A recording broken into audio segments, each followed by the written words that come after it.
تو نبی اکرم صلی اللہ علیہ وسلم نے متم بن عدی سے کہا اب تم امان دو مجھے. اب میں طائف گیا تھا اس نیت سے، اب مکے والے تو واپس آنے نہیں دیں گے، تو اب تم امان دو، سٹیزن شپ تمہارے ذریعے ملیں گی. اب میں واپس نہیں آ سکتا ہوں، مکے میں ریسیڈنس نہیں بن سکتا ہوں یہاں کا. تو متم بن عدی نے کہا کہ محمد صلی اللہ علیہ وسلم میرے امان میں، انہیں آنے دیا جائے. تب نبی اکرم صلی اللہ علیہ وسلم کو اندر آنے دیا گیا. یاد رکھیے اس بات کو. تو یہاں متم بن عدی نے امان لی، ایک نان مسلم کافر سردار نے کام کیا. بدر میں جب یہ مشورہ دیا گیا کہ لوگوں کو ہم کیا کریں گے، کمپنسیشن لے کے چھوڑ دیں گے، کچھ لیں گے اور ان کو چھوڑ دیں گے، تو اللہ کے رسول صلی اللہ علیہ وسلم نے یہاں ایک بات کا اعلان کیا تھا اور صحابہ سے کہا تھا کہ صحابہ میری اس بات کو غور سے سنو. جنگ بدر کی بات ہے، صحیح بخاری میں یہ واقعہ آپ کو تفصیلاً ملے گا. آپ نے فرمایا اگر متم بن عدی آج زندہ ہوتا اور ان کے طرف سے وسیلہ بنتا، گارنٹر بنتا، تو یاد رکھنا میں بغیر کچھ لیے کہ پورے کے پورے قیدیوں کو رہا کر دیتا. 70 قیدی پکڑے گئے تھے.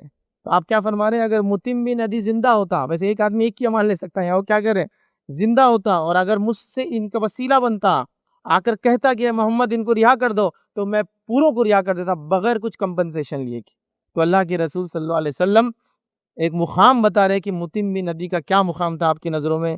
چونکہ اس نے اللہ کے رسول صلی اللہ علیہ وسلم کی 2 مرتبہ مدد کی تھی. پہلی مرتبہ پورے بنو ہاشم کی، اور دوسری مرتبہ نبی اکرم صلی اللہ علیہ وسلم کو امان دے کر واپس مکہ میں لایا تھا. گویا اللہ کے رسول صلی اللہ علیہ وسلم کی ریسیڈنشپ اس نے دی تھی سیکنڈ ٹائم، ورنہ آپ صلی اللہ علیہ وسلم اس زمانے کے قبائلی رول کے مطابق قبیلے سے نکلنے کے بعد دوبارہ واپس شہر میں نہیں آ سکتے تھے. تو سمجھ رہے ہیں اب بات کو، دنیاوی حالات ہوتے ہیں ایسے. نبی اکرم صلی اللہ علیہ وسلم کے ساتھ بھی ہوئے. تو اس زمانے کا پیپر متم بن عدی تھا جس نے کہا کہ محمد میری امان میں ہے. ٹھیک ہے، تو اب متم بن عدی تو نہیں آنے والے ہیں، اور نہ ہی مسلمانوں نے متم بن عدی جیسے حالات رکھے. ہم نے، آپ میں سے کتنے لوگ جو میری بات کو سن رہے ہیں، ان کا کوئی ایک نان مسلم فرینڈ ہے جس کے پاس جا کر وہ مجبوری میں، مصیبت میں کبھی آواز دے سکتا ہے کوئی؟ تو وہ بھی نہیں ہے ہمارے پاس. تو متم بن عدی بھی نہیں ہے ہمارے پاس. یہ سیرت کے واقعات معمولی واقعات نہیں ہوتے ہیں، یہ سیرت کی باتیں معمولی باتیں نہیں ہوتی ہے. یہ نبی اکرم صلی اللہ علیہ وسلم کا اس سے عمل، اس کا احسان کو یاد کرنا کوئی مذاق نہیں ہے. ہم یہ نہیں کریں کہ ان کے ماحول سے، ان کے دین سے آپ مرغوب ہو جائے، ان کے تہوارات میں آپ گھس جائے، ان کی گریٹنگز کو آپ اپنا لے، ان کے طریقے پہ آپ چلے، وہ نہیں کہہ رہے، لیکن تعلقات تو ہونا چاہیے نا. متم بن عدی جیسے لوگوں سے ہمارے تعلق بھی نہیں. آج نہ سیاست میں جو متم بن عدی بیٹھے ان سے، اور نہ ہی دنیا میں جو متم بن عدی ان سے ہمارے تعلقات ہیں. بتائیے کہ مسلمان قوم کا کسی متم بن عدی جو سیاست میں سے کوئی تعلق ہے، جو آج ہمارے لیے کھڑے ہوں گے، ہمارے لیے بات کریں گا؟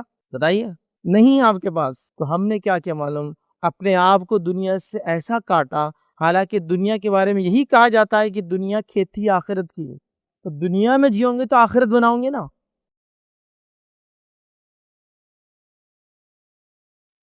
تو نبی اکرم صلی اللہ علیہ وسلم نے متم بن عدی سے کہا اب تو